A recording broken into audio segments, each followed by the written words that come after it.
मीरपुर नाम के शहर में तेजस अपनी पत्नी नीरू के साथ रहता था। पति पत्नी दोनों ही नौकरी करते थे। एक दिन तेजस गांव अपनी माँ के पास फोन करता है। हेलो, प्रणाम माँ। जीते रहो माँ, तुम दादी बनने वाली हो हैं? अरे वाह, ठीक है बेटा, मैं कल ही आती हूँ। जब माँ जी शहर पहुंची तो बेटे बहू ने बहुत अच्छे से स्वागत किया। लीजिए माँ जी, चाय। अरे गर्मा गर्म पकोड़े ले आओ माँ के लिए। नीरू रसोई में गई और 2 मिनट में ही पकोड़े ले आई। जी ये लीजिए। बहू जादू से बनाए हैं क्या? अभी तो रसोई में गई थी। यम्मी। माँ जी, शीला रसोई में पकोड़े तल रही है, मैं बस लेकर आई। हे भगवान, मेरा धर्म भ्रष्ट कर दिया तूने। अब तो गंगा जल से शुद्धिकरण करना होगा। दूसरे दिन, माँ जी मैंने नाश्ता बना दिया है, ऑफिस जा रही हूँ। पर अभी तो घर का सारा काम पड़ा है। शीला आती ही होगी, झाड़ू पोछा बर्तन कपड़े वो सब कर लेगी। हमारे जमाने में घर का सारा काम हम ही करते थे। जी माँ जी, आप बहुत होशियार हैं, मैं घर ऑफिस दोनों नहीं संभाल पाती। तो जरूरत क्या है घर से बाहर जाकर चाकरी करने की? वैसे भी घर का काम खुद करने से घर में बरकत आती है, समझी? पर माँ जी। पर वर कुछ नहीं, इस महीने की पगार मिले फिर ऑफिस बंद। हाँ। रात को नीरू तेजस से कहती है, सुनिए जी, माँ जी बोल रही थी कि मैं नौकरी छोड़ दूं। वैसे ठीक ही तो है, अभी तुम्हें आराम की जरूरत है। फिर भी आराम कहाँ, शीला को छुड़ाने के लिए बोल रही थी। तो अब 24 घंटे में इतना काम तो कर ही सकती हो। पर जॉब पसंद है मुझे, घर पर मन नहीं लगेगा। अगले दिन जब दोनों ऑफिस के लिए निकल रहे थे, मेरी तो कोई कीमत ही नहीं है इस घर में।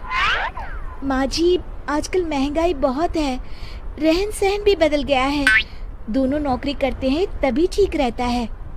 अच्छा, तू कहना क्या चाहती है? मेरा बेटा तुझे बिठा के खिला नहीं सकता? तू ही इस घर का खर्च चला रही है, हैं? नहीं माँ जी, मेरा वो मतलब नहीं था। मतलब खूब समझती हूँ, ये बाल धूप में सफेद नहीं किए मैंने। हाँ। अब तो ये रोज का काम हो गया था। तेजस भी रोज की झिकझिक से परेशान हो गया था। एक दिन उसने कहा, नीरू, वैसे भी तुम्हें मैटरनिटी लीव मिलने वाली है, तो अभी से ही छुट्टी ले लो। पर क्या, मेरी सैलरी अच्छी खासी है। आखिर नीरू ने रिजाइन कर दिया। जब बच्चा हुआ तो घर में सब बहुत खुश हुए। कुछ दिनों बाद तेजस फाइल देख रहा था। क्या हुआ तेजस, कुछ परेशान लग रहे हो? हाँ, वो हमारी जितनी सेविंग्स थी वो तो हॉस्पिटल में और छठी के फंक्शन में खत्म हो गई है नीरू। और अभी वैसे मंदी चल रही है तो मैं बोल रही थी कल मुन्ना को हेपेटाइटिस का टीका लगवाना है। नीरू, क्या पोस्टपोन नहीं कर सकते? नहीं जी, बिल्कुल नहीं। अब तेजस को समझ में आ रहा था कि उससे गलती हुई है। पैसों की कमी का असर घर के माहौल पर भी पड़ रहा था। अगले दिन, बेटा मेरा चश्मा और ये दवाइयाँ ले आना, पर्चा देते हुए माँ जी ने कहा।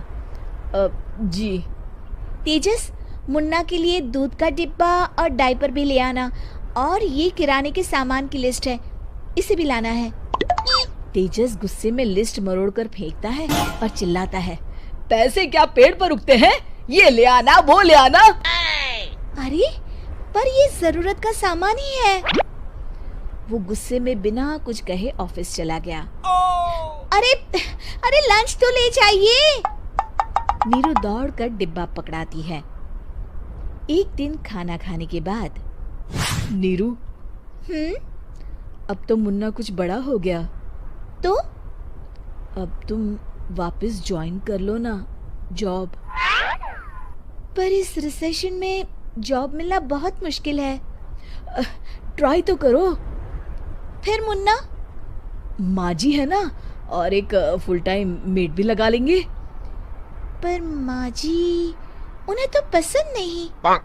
तभी माँ जी वहाँ आ जाती है और प्यार से नीरू के सर पर हाथ फेरते हुए बोलती है, अब मेरी समझ में आ गया बहू, पहले के और अब के समय में अंतर है। तुम काम शुरू करो, मुन्ना की जिम्मेदारी मेरी। मेरी प्यारी माँ जी। ये कहकर नीरू उनके गले लग गई। शिक्षा, परिवर्तन संसार का नियम है, हमें भी समय के साथ चलना चाहिए। उम्मीद है कि आपको हमारी ये कहानी पसंद आई होगी। कृपया हमारे चैनल को सब्सक्राइब करें और सभी अपडेट्स के लिए बेल आइकन जरूर क्लिक करें। और हाँ, वीडियो लाइक और शेयर करना मत भूलिएगा। Bye bye.